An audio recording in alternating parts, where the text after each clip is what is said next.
Bernie and Sid in the morning. Bernard McGurk and Sid Rosenberg. Sleep with one eye open. Life, sports, politics, Stay woke. mischief. Oi! Live, local, on it. 77 WABC. Under long-standing department policy, a president cannot be charged with a federal crime while he is in office. That is unconstitutional. The special counsel's office is part of the Department of Justice, and by regulation, it was bound by that department policy. Charging the president with a crime was therefore not an option we could consider. Robert Mueller speaking for the first time and only time. Guy literally resigned after that. And, well, everybody had their own opinion on what it meant. Bernie and I have gone over ours. But I did put a tweet out there moments after Mueller spoke, and this was before any of the real pundits started talking about it on television and or tweeting it. And our buddy Bob Bianchi, I saw Bob on television with Shepard Smith about 6 weeks ago, and I loved him. So one day Bernie was out, and Bob came on with me solo, and he was really, really, really good. And ever since then, we become friends and tweet each other back and forth. And whatever I said on Twitter yesterday, he seemed to agree. And now he's back, first time with Bernard, but second time on the Bernie and Sid show. And it is trial attorney and TV guy, Bob Bianchi. Bob, welcome back, pal. How are you? I'm doing great, Sid. Thanks for having me back. You're welcome. You were great last time. Yeah. So listen, let's get right to it. I did tweet yesterday that what I saw was Mueller going on and on that Donald Trump is not innocent, despite Donald talking about the exoneration, the victory lap. He's not innocent, but legally he can't charge him with a crime. So Congress, go get him. That's what I saw yesterday. Sid, you know what I saw yesterday? I saw what is it that people can't get by reading either the report, which I know is 400 pages long, it's really long, or the executive summaries in the reports, which on each volume are only a couple of pages long. Mueller said nothing yesterday, nothing that's any different than the very words inside the report itself. And that's why he said, I'm not testifying. I don't want to testify. It's in great detail right here. And that is true, Sid. We've known that before he wrote the report. There's an OLC and DOJ rule. You cannot indict a sitting president, period, end of story. But if you look at Mueller's report, what he says is it would be unfair to even characterize his activities as criminal because he doesn't have a forum, i.e. a courtroom, for which he could defend himself. However, we can gather the evidence now while the witnesses' memories are fresh and why documents exist. And when that immunity, that is, you can't charge him while the president is gone, that is, when he's no longer president, you have all that evidence available to you if you wish to then prosecute him criminally. But for right now, folks, guess what? I know it's a shocker, Sid. I know it's amazing. But you know what? There is a remedy here for a president who may have committed wrongdoing. It's called impeachment. So, Congress, if you wish to take all this data and information we gave you while we can't prosecute him, go at it if you wish with regard to removing any president, Trump or anyone else for that matter, who may have acted corruptly.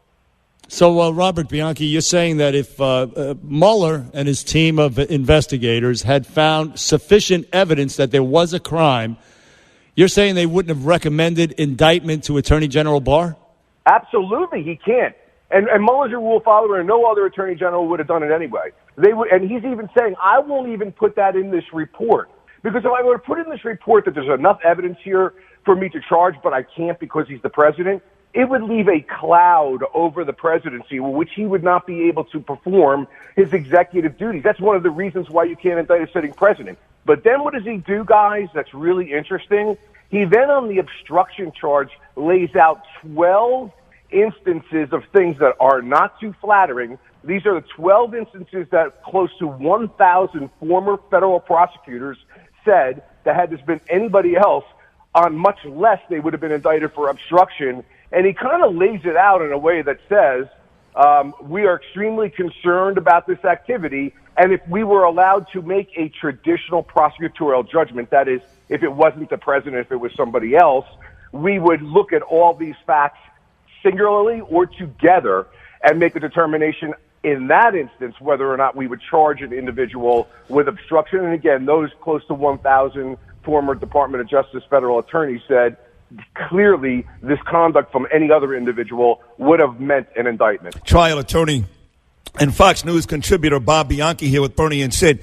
But look, like when Ken Starr went after Bill Clinton, he laid out 11 things that Bill Clinton did that were illegal. And what I'm hearing about Donald Trump, Bob, is not very flattering, makes the president look bad. Neither one of those things are illegal. So it would make me feel a lot better about what Mueller tried to do yesterday if, in fact, you would have said to me, hey, 2 of those 12 things, they're illegal, but not flattering. What does that mean?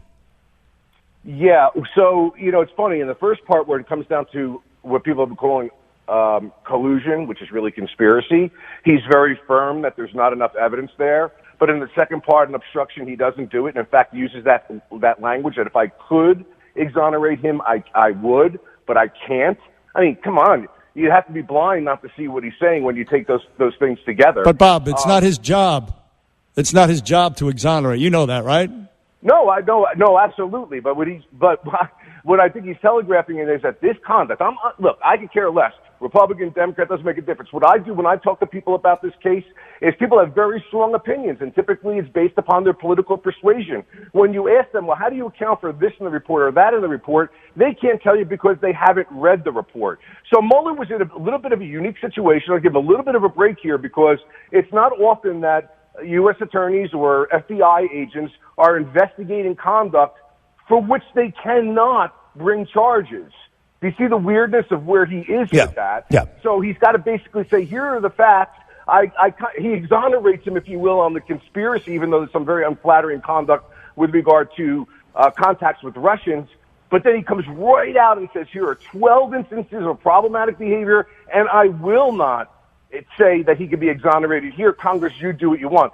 Come on, guys, this is telegraphing. I find this information extremely problematic. And let's not forget that part that I said before. When the immunity is gone, then all the evidence we have preserved for you for what some other law enforcement agency down the road may decide to do. It doesn't read well for the president that way. Well, listen, I don't disagree with you. I don't. But then again, when you talk to a Trump supporter, they make it really very simple. And they say, Mueller hates Trump. It's really that simple. When Strzok was out there lying, we've got text from Strzok that said basically we're going to get this guy out. Same thing from his love interest page. And Mueller is basically one of them. So that's how the Trump supporter explains this away, is that this is personal when in the end it really shouldn't be. Yeah, well, listen, Strzok and Page, if they were my employees when I was the head guy in a prosecutorial agency, would have been gone in a nanosecond. I could care less whether or not their personal opinions affected an investigation or not. They compromised the integrity of the agency and created a public perception of a witch hunt. But what I find interesting in the Mueller report is that they indicate here, look, you can attack Mueller all you want, yes, no. He seems like a squared-away guy. He's got respect on both sides of the political aisle. He seems to be extremely measured, which is why I think that press conference was good yesterday. But the 12 instances of conduct that he lists here, he has documents on this. When he talks about, he's got testimony from McGahn. When McGahn was asked to put a fake notice in a file to say that the president hadn't done something in terms of trying to get rid of the special counsel. He's got K.T. McFarland, who he wanted to draft a letter that she refused to do to try to cover up stuff. He's got the June 9th, 16th Trump Tower meeting where he is there was a line in there that it was there to get dirt on Hillary Clinton. Lewandowski, too, he's got. Corey Lewandowski, too. Corey Lewandowski, he's got. And Corey Lewandowski refuses to do anything to fire the special counsel. In fact, McGahn is giving information. These are his people. His people. This is on the record. His people are saying he refused to do it because he didn't want to be implicated in a crime, got himself a criminal defense lawyer, and was afraid that it would be another quote-unquote Saturday Night Massacre, referring back to the Nixon administration. And on this stuff goes. The stuff that he did with regard to alleged here that they say that they have documented. I don't know if it's true if they had documented or not. I would find it hard to believe that they didn't. But there's so much conduct here that they're basically saying, guys, we have all this documented. It's right here. Congress, if you wish to do something with it, do it. So, yeah, I get it.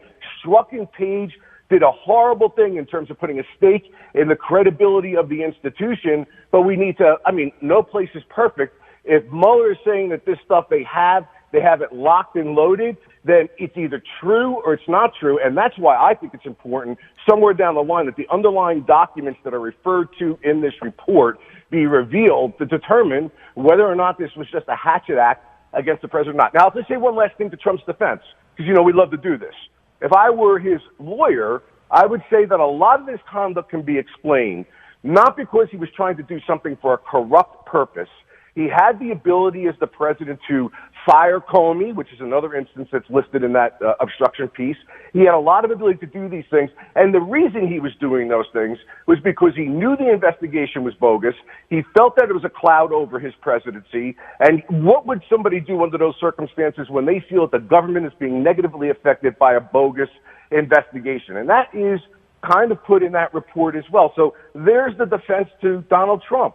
I call it as I see it as a former prosecutor, not as a Democrat, not as a Republican. But in this report, he basically lays out some unflattering information and gives it to Congress to make the decision as to what to do. Well, Bob, listen, I have to say, with all due respect, I completely disagree with you. I think that Mueller and his team of Trump haters, if they had sufficient evidence, they would have recommended prosecution. I believe firmly they would have. And this president, he invoked no executive privilege. He told McGahn, go testify. McGahn testified for 29, 30 hours. Mm-hmm. He was an open book. And the one question I would ask you is, why did not Robert Mueller investigate the Russian dossier? This is all about Russian meddling. Why didn't he investigate this dirty dossier that came from Russia in the end? Yeah, well, the first thing is that I'll respectfully disagree back, and it's all out of love, but he cannot, under the DOJ guidelines, charge a president or indicate that he committed a crime. That's my read of the guidelines, and that's why he did that. Why he didn't investigate the dossier, he's going to say it wasn't within his purview to do that. I'm not sure that he maybe didn't do that, and somehow there's some information, and somebody either said to him, no, that's not your charge. You can give us that data. You can let us. Remember, there's a lot of things here where he got information that didn't make its way into this report, but did make it to other jurisdictions and other U.S. attorneys' offices that he farmed out. So I'm not 100% confident that he hadn't done anything on that right now. Hey, Bob, you really are a tremendous guest, and we loved having you on again today. Folks, check out his website, BianchiLawGroup.com. That's Bob Bianchi, of course, Law Crime Network, Fox Sports contributor, big-time trial attorney. You're wonderful, pal. Thank you so much. Great job today. Thanks a lot, bro. Okay, thanks, guys. Have a good day. You too. Bob Bianchi here on Bernie and Sid. We'll take a short break. Still to come, while he's running for Queens District DA, Greg Lassick. We're also going to talk to Bill O'Reilly. We've got Jilp on the street. Lots more to come. Bernie and Sid back on a Thursday. What do I have to do with Russia? Bernie and Sid in the morning, 77 WABC.